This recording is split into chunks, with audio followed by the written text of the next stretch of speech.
Assalamualaikum warahmatullahi wabarakatuh. Perkenalkan, nama saya Naziatun Nisa Syahibah Damanik dari kelas 1D D3 Teknik Telekomunikasi dengan nomor BP 2001052040. Di sini saya akan menjelaskan pertanyaan dari ujian tengah semester Medan Elektromagnetik, di mana nomor 1 pertanyaannya, jelaskan sistem koordinat Kartesius.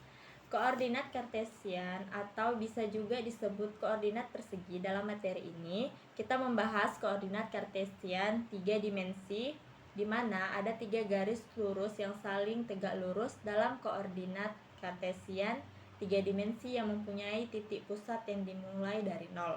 Dari titik ini, tarik 3 buah garis sumbu yang saling tegak lurus. Masing-masing garis sumbu ini dinamakan sumbu X, Y, dan Z. Sebagai contoh, perhatikan gambar kedua. Lihatlah titik P dan Q, yang mana titik P memiliki koordinat 1, 2, dan 3. Sedangkan titik Q memiliki koordinat 2, min 2, dan 1. Itu untuk penjelasan pertanyaan nomor 1 yang A. Sedangkan yang B yaitu, sebelum membahas komponen vektor dan vektor satuan, kita harus tahu apa itu vektor. Jadi vektor itu mempunyai nilai dari arah vektor, bisa digambarkan sebagai panah contoh vektor. Perhatikan pada gambar pertama. Itu adalah vektor R yang dimulai dari titik P, titik pusat, dan mengarah keluar. Vektor R ini sama dengan jumlah ketiga sumbu X, Y, dan Z, yang berarti vektor-vektor komponen R adalah X, Y, dan Z. Maka R adalah X tambah Y tambah Z. Selanjutnya, perhatikan gambar kedua. Vektor satuan adalah vektor yang memiliki nilai satuan. Di sini menggunakan simbol A untuk melambangkan vektor satuan. Masing-masing vektor ini memiliki arah yang sama dengan sumbu koordinatnya. Sebagai contoh, jika vektor satuan AX mengarah ke titik X sama dengan 2, maka dapat dituliskan 2AX. Perhatikan gambar ketiga. Di sini terdapat 2 titik potong, yaitu titik P dan Q. Panjang atau jarak dari titik pusat menuju titik potong P dinamakan RPQ, sehingga RPQ adalah RA kurang RP. Dengan menggunakan vektor-vektor satuan seperti gambar kedua, maka kita bisa mendapatkan nilai-nilai dari vektor RP kurang RA dengan titik P adalah 1, 2, 3. Maka vektor RP sama dengan AX ditambah 2AY tambah 3AZ. Begitu dengan titik A sumbu X, Y, Z. Maka panjang vektor R adalah vektor R sama dengan X pangkat 2 tambah Y pangkat 2 tambah Z pangkat 2. Untuk pertanyaan kedua, nih, perkalian titik. Soalnya itu jelaskan perkalian titik. Perkalian titik dan silang. Perkalian titik ini adalah hasil perkalian antara magnitudo A dengan magnitudo B dan nilai kosinus dari sudut lancip. Perhatikan gambar vektor B dan vektor A yang mempunyai sudut sebesar theta BA. Maka B kali A adalah vektor B kali vektor A cos theta BA. Sedangkan perkalian silang adalah hasil kali silang antara kedua vektor A dan B dan besar sudut yang diapit kedua vektor. Arah vektor A kali B adalah tegak lurus terhadap bidang A dan B dan searah dengan arah pergerakan maju sebuah sekrup.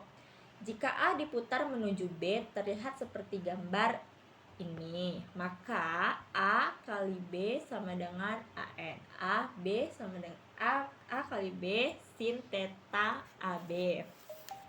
Pertanyaan ketiga, yaitu jelaskan sistem koordinat tabung dan transformasi dari atau ke koordinat tabung ke atau dari Kartesian. Ini gambarnya. Koordinat tabung atau silinder adalah sistem koordinat 3 dimensi yang mana terdiri dari sumbu X, Y, dan Z yang saling tegak lurus. Koordinat tabung berbentuk silinder lingkaran yang beralasan rho. Sejajar dengan titik potong rho, di situ ada titik P, yaitu nilai konstanta yang mempunyai sudut dengan jarak dari koordinat X menuju bidang rho. Kemudian titik Z yaitu saling tegak lurus terhadap sumbu Z. Perhatikan gambar kedua, di mana vektor satuan dilambangkan dengan A. Vektor satuan di titik rho mengarah keluar yang juga tegak lurus dengan titik rho, V, dan Z. Transformasi. Variabel di koordinat kartesian dihubungkan dengan koordinat silinder, maka diperoleh X sama dengan rho cos P cos kali P dan seterusnya. Jika variabel koordinat silinder ditransformasikan ke dalam koordinat kartesian, maka rho sama dengan akar dari jumlah X tambah Y. P adalah tangen yang dibagi X dan Z saling tegak lurus. Pertanyaan keempat, ini gambarnya. Di gambar ini bisa dilihat bahwa ada titik potong rho yang mana pada sudut sebesar P berada pada jari-jari sebesar R dan berada pada sudut sebesar θ dari arah sumbu Z. Ini disebut koordinat bola. Transformasi koordinat kartesian ke koordinat bola yaitu dengan menghubungkan variabel-variabelnya. Diperoleh X sama dengan R sin θ cos P. Kemudian transformasikan koordinat bola ke kartesian, di mana vektor R adalah jumlah titik X, Y, Z. Maka titik koordinat bola R adalah akar dari X pangkat 2 tambah Y pangkat 2 dan Z pangkat 2. Untuk soal nomor 5 yaitu jelaskan 4 intensitas medan muatan. Yang A muatan titik, yang B muatan volume, dan yang C muatan garis, dan D muatan bidang. Sekianlah hasil penjelasan dari UTS saya. Apabila ada kekurangan mohon dimaafkan. Assalamualaikum warahmatullahi wabarakatuh.